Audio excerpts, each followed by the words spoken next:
It's happening, folks. Alibaba is bringing back two of Jack Ma's longest serving lieutenants to try and turn around a company that has severely struggled to regain its footings since the 2022 China debacle.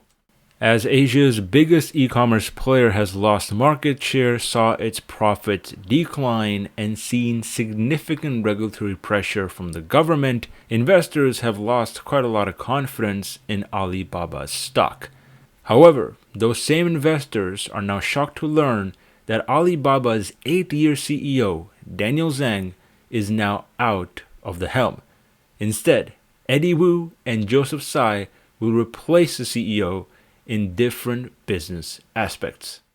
Both men are business heavyweights of their respective generations, credited with steering the technology and strategy that underpinned China's erstwhile most valuable corporation before Xi Jinping's tech crackdown over the past couple of years. And their task is pretty simple: to bring Alibaba back to the top of the helm and not get left out in the epic recovery we're expected to see in the Chinese economy over the next couple of years. But to better understand their odds of doing that successfully, let's break down this deal, understand its implications on Alibaba's different businesses, and also see why the stock is now reacting to the downside. And what better place to start than understanding where the ex-CEO came from? Daniel Zhang has been the CEO of Alibaba Group since May of 2015 and has been a director on the board of directors since September of 2014. The Shanghai University alum has a lot of experience running businesses, and he was primarily the driver behind the epic growth we saw in Alibaba's top line and bottom line profit. The results speak for themselves.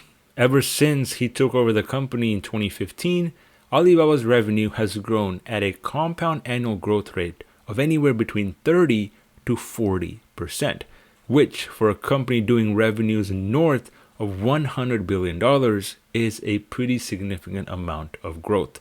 And although with scale Alibaba's gross margin has come down, their gross and net profits increased all the way up to 2020.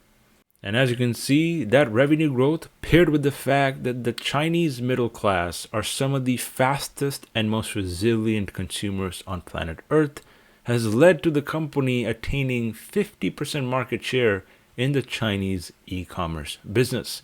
And although on paper this is obviously a massive success and unachievable by most other businesses, this turned out to be Alibaba's Achilles heel. And it has all to do with the fact that the Chinese government does not like monopolies.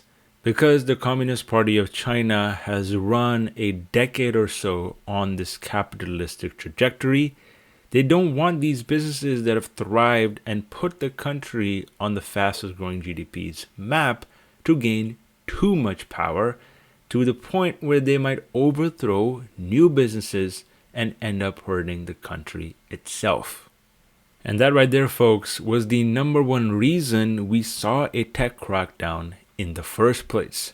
Alibaba was not the only company that witnessed this. PDD, JD.com, and Tencent were also big victims of a state-owned crackdown. This was all in an effort to reduce the monopolistic practices of these companies and to not overshadow the power of the government. And with Alibaba clearly having the most to lose, they were the hardest hit by the tech crackdown, losing more than $500 billion in valuation since November of 2020 and losing many institutional and retail investors along the way. And it's pretty clear that Alibaba's president Michael Evans and former CEO Daniel Zhang understood that implication. They understood that to remain competitive and maintain its competitive advantage, the company would have to pivot significantly from its old strategies of owning multiple businesses at the same time. And that is exactly the action this company took just a few months ago. And that was when Alibaba, for the first time in its history, split into 6 separate business units. Each one of these units targeted a different sector, whether that be retail, e-commerce, fashion, or consumer goods. Each one of these businesses now had their own CEO, their own balance sheet, and yes, their own stock.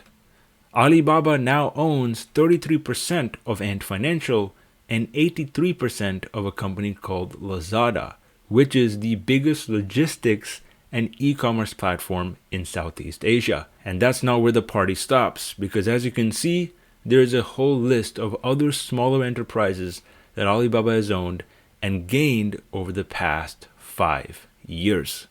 And that, in my opinion, folks, is exactly why Alibaba's leadership is now shaking around. The idea since 2023 has been to create a family of leaders in individual businesses, from cloud computing and logistics to international commerce, that could help Alibaba seek funding separately and appease shareholders instead of investing in this massive conglomerate company that many people would find very risky. This would not only allow Alibaba's individual businesses to raise money a lot faster, but it would allow Alibaba to pivot at a speed it has never been able to do before, all while restoring shareholder confidence by becoming an investment holding company. Instead of a massive operating corporation, Alibaba is essentially an investment holding giant, just like we've seen from many companies like Meta and BlackRock. And that in and of itself allows Alibaba to bring in past leadership, especially old co-founders that know the company throughout.